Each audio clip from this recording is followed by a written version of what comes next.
Hey everyone, Carmine Dedisco here on the LaunchPad. We are broadcasting on the Launch Network.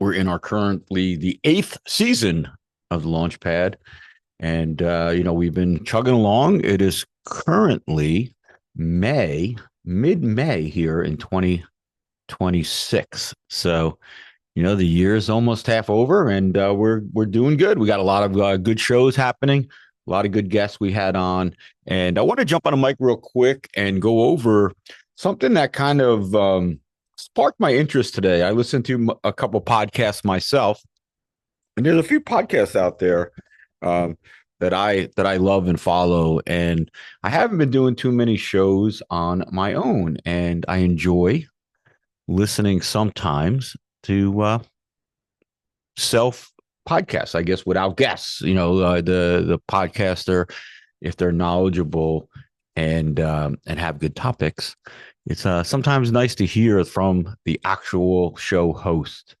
And I have to remember that, and I'm trying to get back to that today. I wanted to talk a little bit about, something that has been bothering me that I think should be bothering not only my clients here at Earmark Sourcing, but also, you know, people in general, especially if you are out there and you're looking to get some help with a project that you have going on, whether it's a home project, uh, something with your car, something with your, but today I'm going to base it mostly on the invention industry, since this is, a show that we talk about inventions and products and entrepreneurship, entrepreneurism, if you want to call it.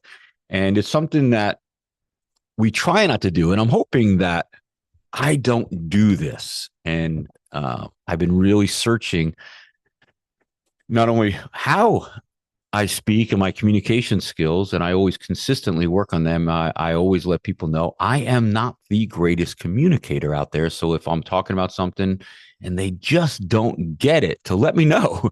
I won't be mad. Just say, Carmine, what the hell are you talking about? Because myself and I think some of us, we just get so deep into what we need to get out and what we need to say that I assume that the people know what I'm talking about. And they possibly do. Many times they do. But there are always sometimes that, the people on the other side, they're going, what the hell is Carmine talking about? And then you lose them, and I don't want to do that to any of not only our clients, but people that are turning to us for help.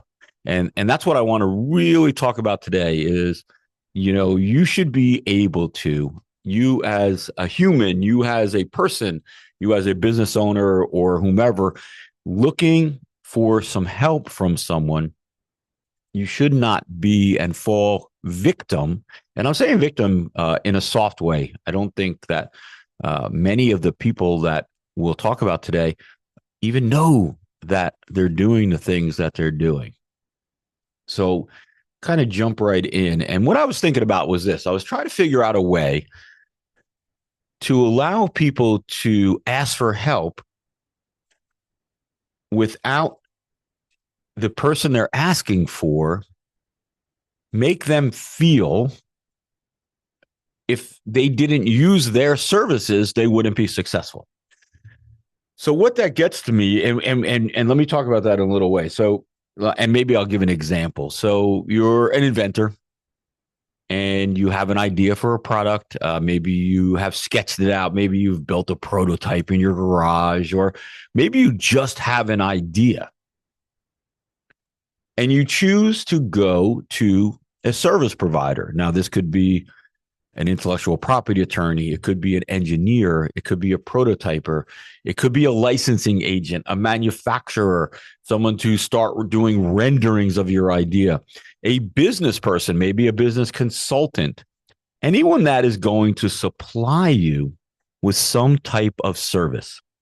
And in the invention industry and also in the entrepreneur industry, you know, a lot of us or a lot of first time or new business owners feel that, they should talk to a business coach. And I somewhat agree with that. A business coach is important as long as they've actually done what they talk about with you. They've actually started a business. They run a business. Maybe they've crashed a few businesses. They got some serious experience behind them. And then, being able to jump in and coach you is really helpful then. But again, it could fall into this pattern that I've noticed and things that I hear about from people who are just looking for help. So we go back to, if you're an entrepreneur, if you're an inventor, or you're looking to start a business, or you're just looking for some help, an idea with your idea, whatever that may be, and you approach a professional, let's just call it that. It could be anything, anybody that is selling their services to help you better yourself, better your product, better your business, move it forward, do something to get you going, to get you moving. And I'm kind of beating around the bush here. I'm trying to figure out the best way to explain this. So, because I don't fully understand it myself, it's more of and I don't want to scare people, more of a psychological thing, but not on our end. And I think that it could be, we're the victims of it. So again, let's go back to, and I don't want to portray any service provider as a bad guy. If I just using one as a example, it doesn't mean that they particularly are doing it. And I'm hoping that I don't do this, because it's one of those things where you got to really search down and wonder, am I doing this again unconsciously? So you as the inventor, you as the business owner or an entrepreneur who want to start a business, you approach a service provider, let's say an intellectual property attorney, and you go to the office and you talk with this intellectual property attorney. I'm sure they're very knowledgeable. I know tons of IP attorneys. They're all good guys. They do what needs to be done. And I got to tell you, IP attorneys, they're a different breed, super smart engineers. Most of them, and I want to say 99.9% of them, know what the hell they're doing. They really do. So you're talking to this intellectual property IP attorney, and you explain your idea to them. And the IP attorney starts going into the process. And slowly, the way he's talking, it's making you feel that if you don't get a patent right at that moment, or use his particular services right at that moment, you won't be successful, or something bad could happen. And again, I don't think that they're meaning to do this. I think they're answering your questions. And I think that some of it is fearful. Some of it may be fear driven. And I'm not saying that you're fearful, but you have this great idea. You have this idea for a business. One, you're worried on your own if this thing is even going to fly. It's going to take legs, and then somebody may be telling you that, hey, if you don't do this right now, you could be facing another problem. Or if you don't use their services because they are very good at this particular industry, you may not be as successful.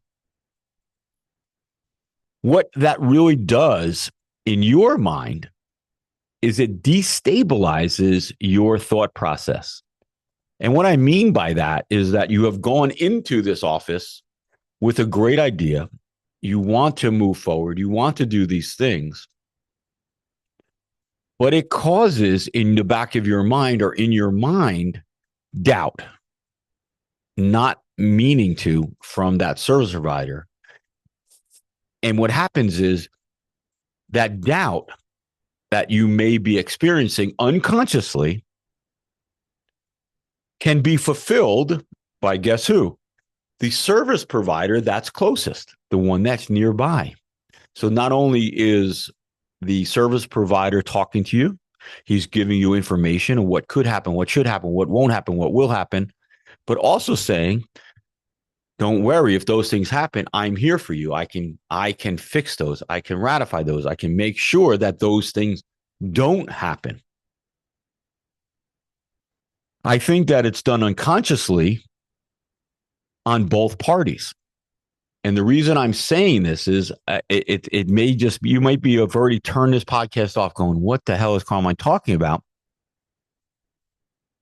But the reason I'm talking about this is because you, as a person who has an idea, an inventor, an entrepreneur, a business owner, should be able to talk with a service provider that should be able to educate you, give you knowledge, give you what you need to move forward on your own, meaning that they should not be selling their services or making it sound that if you don't use those services at that time, at that exact moment, something bad could happen or something won't happen, or you may not ever get a patent or whatever that is.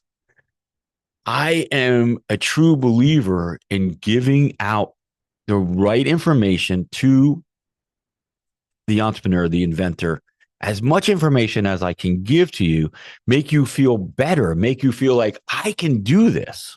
And you can do this with the right information. Now, a good provider will do that to you, make you feel happier. And you're going to say, man, I feel great about this idea now. I can hire this person because I am not going to do that. And there may be some things that you will do. You may say, hey, listen, I can do that patent search, and if I have some problems, yeah, I'll probably hire somebody to do it, or I'll hire you to do it.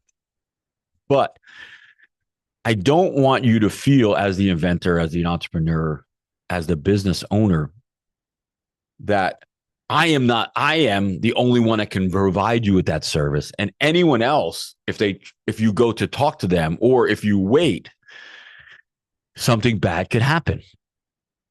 That's what I mean. I don't want to destabilize or make you subconsciously think that, oh my God, I better move forward now. I better write a check now. I better get my credit card now. I better do this now, or something bad will happen.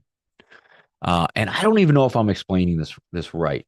It's just, I thought about this morning when I was driving into work, because I've gotten several calls from inventors, and I do help out with entrepreneurs, entrepreneurship. I do help consult with some entrepreneurs that have made decisions to move forward in the wrong sequence at the wrong time. I speak about this on the invention side a lot, about the right step at the right time, at the right place, and for the right reason.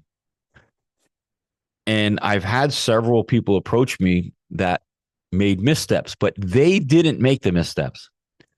The service provider that they spoke with got them out of sequence.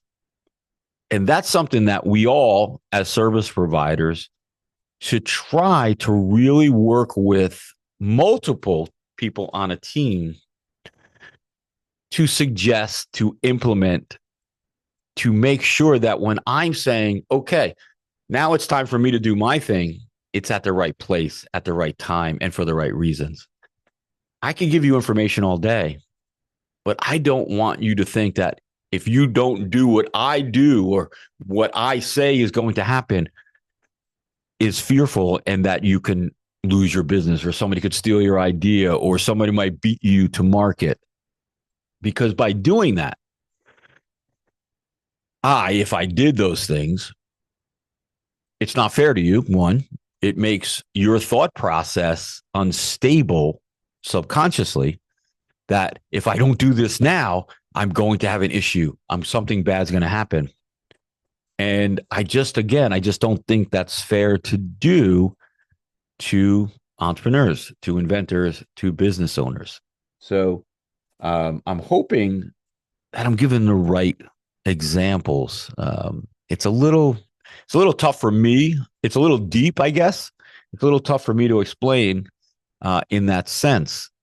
But I'm hoping that some of you listeners, or all of you listeners, are getting it. I'm trying to think of a different example. So let's pull up. So you're an inventor, and you go to an engineer, and the engineer tells you how he can help you. He or she. I shouldn't say he, because I don't want to say that. We work with some great women engineers, by the way. he or she can help you. And they go on to talk about how they're busy. They're one of the best at that particular industry. You have a plumbing product, and they've developed hundreds of plumbing products. They actually know a few people that are working on ideas that are close to yours. They're not working on them, but they know some other engineers. They're very in touch in the plumbing industry. And you should really, if you're thinking about it, or if you're going to do something with this idea, you should really get moving, because there are some people that are working on similar ideas. They know the people, and they've worked on a whole bunch of plumbing ideas. They can help you. They can get you to market faster because they're good at what they do.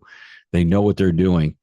But what happens is, subconsciously, by telling you, they know of some people working on similar ideas. They have just destabilized your thought process, your ability to make a rational decision, because they're filling your mind with fear. And that is not fair to do to you, because in most cases, just because there's some people working on an idea that might be similar to yours, it doesn't mean they're further along. It doesn't mean their idea is better. And it doesn't mean that they're ever even going to take that product to market. So just by him mentioning something like that is not fair to you as the inventor, as the entrepreneur. It should not have been like that. He or she should have just given you information. Yes, that's that product. I've done plenty of plumbing products. I think it's a great idea. I think it's a great idea. I don't do the research in the market. I don't know if you have done that or not, but I think it's a great idea. I can certainly make this product how you wanted to make it. That's what I do. I'm an engineer. I can do that. Can other engineers do it? Yes, I'm certain. I make sure I mention that I'm not the greatest product developer or product designer in the world. Here at Earmark, we're very busy because we do what we say we're going to do, and we deliver on those 99.9% of the time. We help a lot of people. We do a lot of charity work. We do a lot of things. So we're out there in the world.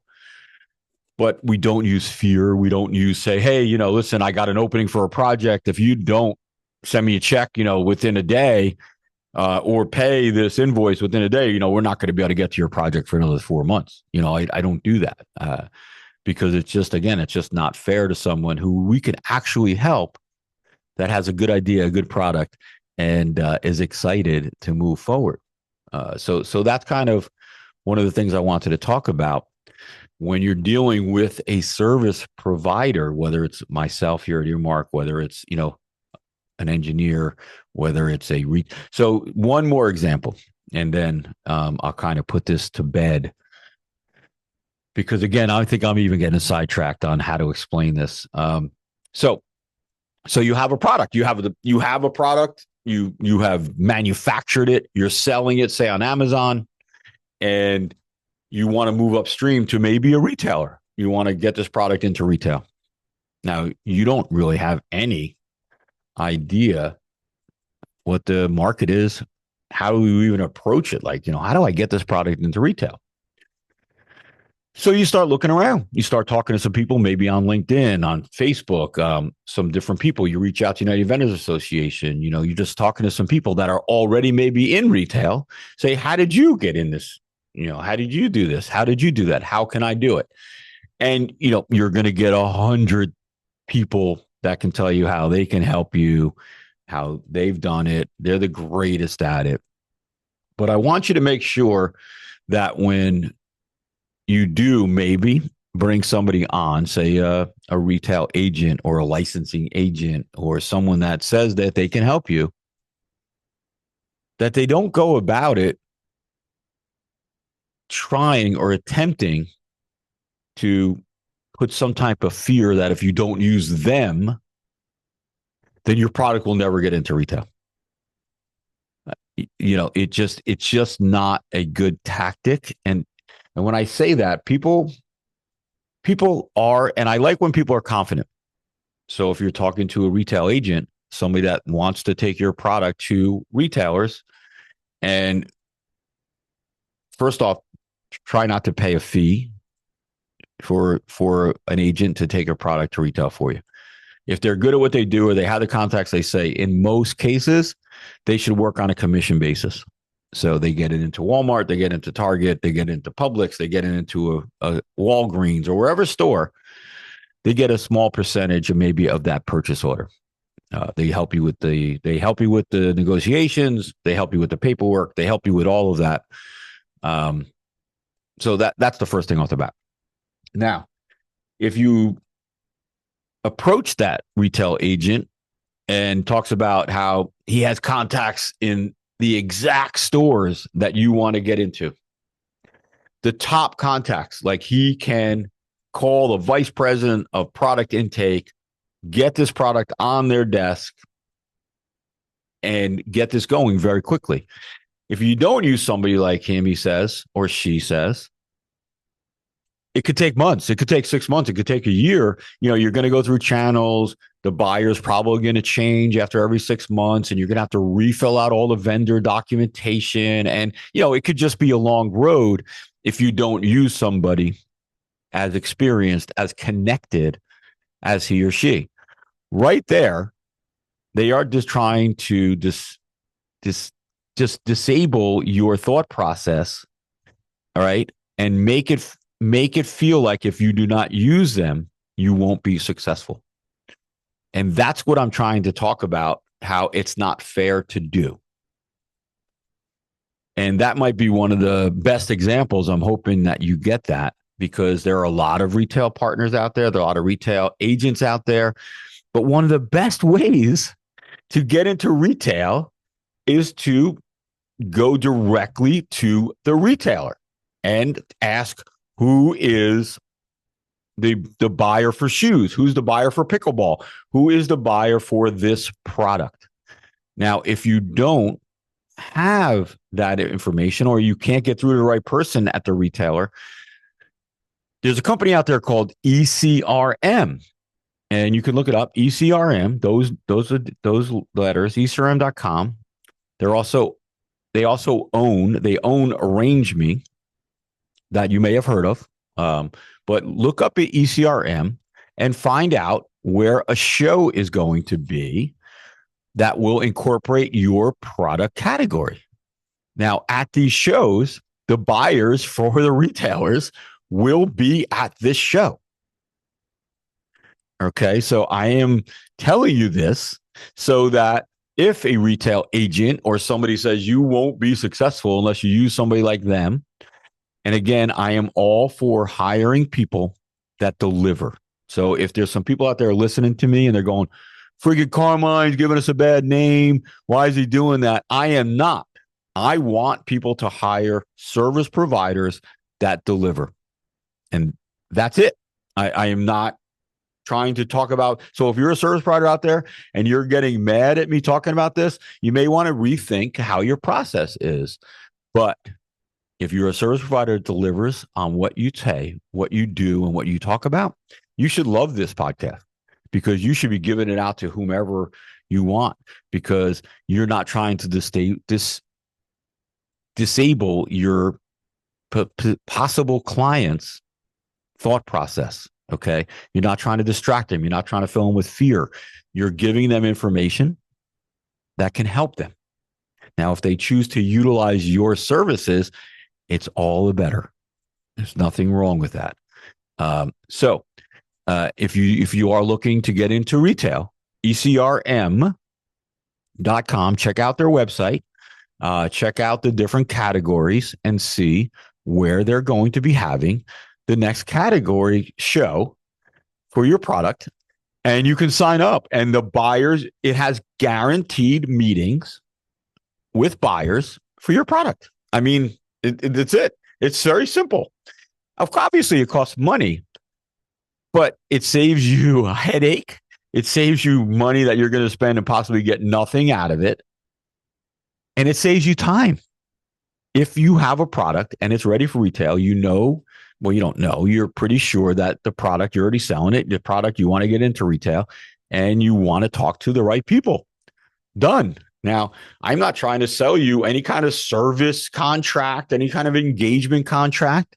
And that's how this industry or most industries should operate.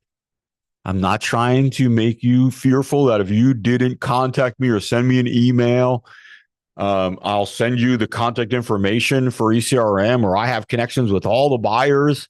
And I do. I talk to many of the buyers that you'll meet at ECRM. But that doesn't mean that I can just reach out to them and say, hey, Jim Jones has this really cool plumbing product. Check it out. Because they'll probably say, hey, listen, I'm going to be at ECRM show in Ponte Verde, Florida. Have them come out there, and I'd love to see it.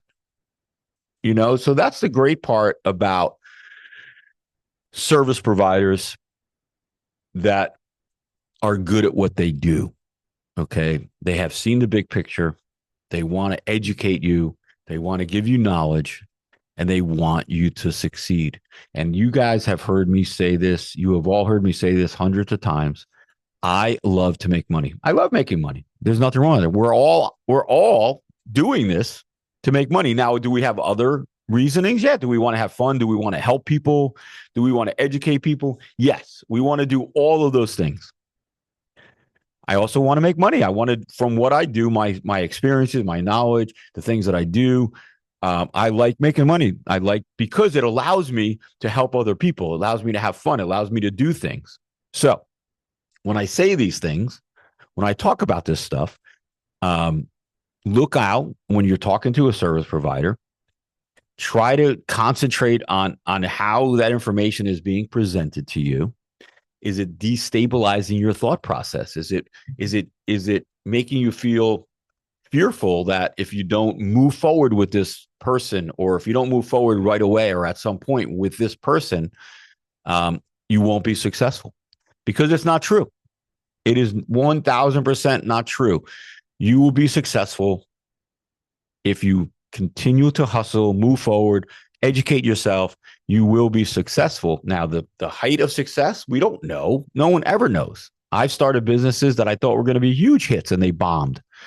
And I've closed the doors on them, but I did it quickly. I just, hey, this idea doesn't work, but I thought it was going to be the greatest idea in the world.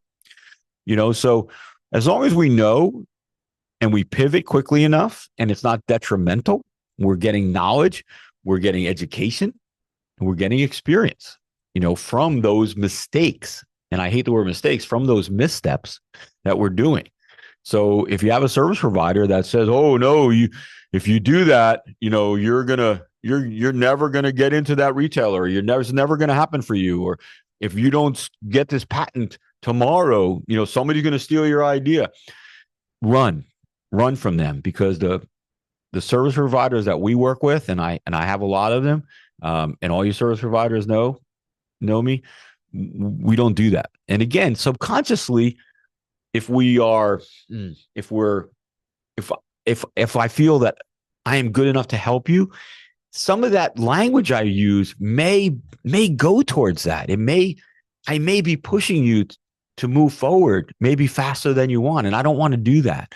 So as I'm thinking about this, as I'm making this podcast, I really am going to try to improve my own communication skills, and hopefully, make even some of my clients feel more comfortable. As I said in the beginning of this show, I am not the greatest communicator, and I'm constantly working on doing better. But I want to invite all of you to listen to those service providers, listen to how things are being presented to you. And service providers, think about how you're presenting your services to your potential clients. I think that we could all do better. I think we could move faster, quicker, stronger, and move things faster in the right sequence, at the right time, at the right place. If we really think about how we're presenting our solutions, how we're asking questions, and how things are done as we have these conversations. So that's really about it today. I'm hoping that I didn't drive you guys crazy. I'm looking back at what the hell I just talked about, and I'm like, my God, I don't know if it was even understandable. But I'm going to listen to the podcast before I release it. And I'm hoping that there's a little bit of information in there. And if there is, I will release it. It's just something that this is totally off the cuff. On the way into the office today, I really thought about it. It hit me like a ton of bricks.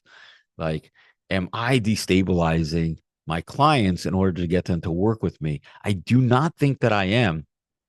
And I want to make sure that I don't. And I want people to be on the lookout for that. And not just with me, but with any of the service providers or possible people they're going to work with or people in their lives. When we're telling people about our ideas, about our business now, about business ideas, we're entrepreneurs and we want to start a business and we're telling people, we sometimes get people that are naysayers, people that want to fill you with fear or destabilize your thinking process. So think about those things. And then you choose to tell those people or maybe not be around those people because you need positiveness. You need to feel good about the things that you're doing. This is a long road when you're starting a business, when you're an entrepreneur and you're an inventor.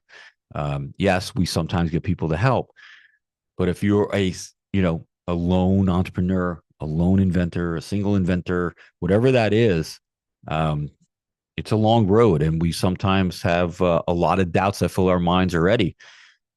So try to take away the ones to add the doubt, the the disabilities, the different things that could make you fearful, because there's enough of it to go around. So we're trying to get rid of it. We don't want to add any of that to our plate as we're trying to be successful. So I'm going to kind of sign off now. I would love to hear from you guys. If this just pissed you off, if this totally confused you, let me know either way.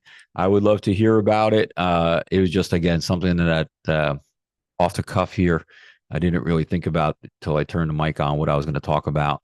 And it may show. I may have lost you guys and be like, that guy Carmine just crazy. I don't know what the hell he was talking about. But either way, I hope that you have a great rest of your day, great rest of your week. And we will catch you next time on the LaunchPad. You all take care.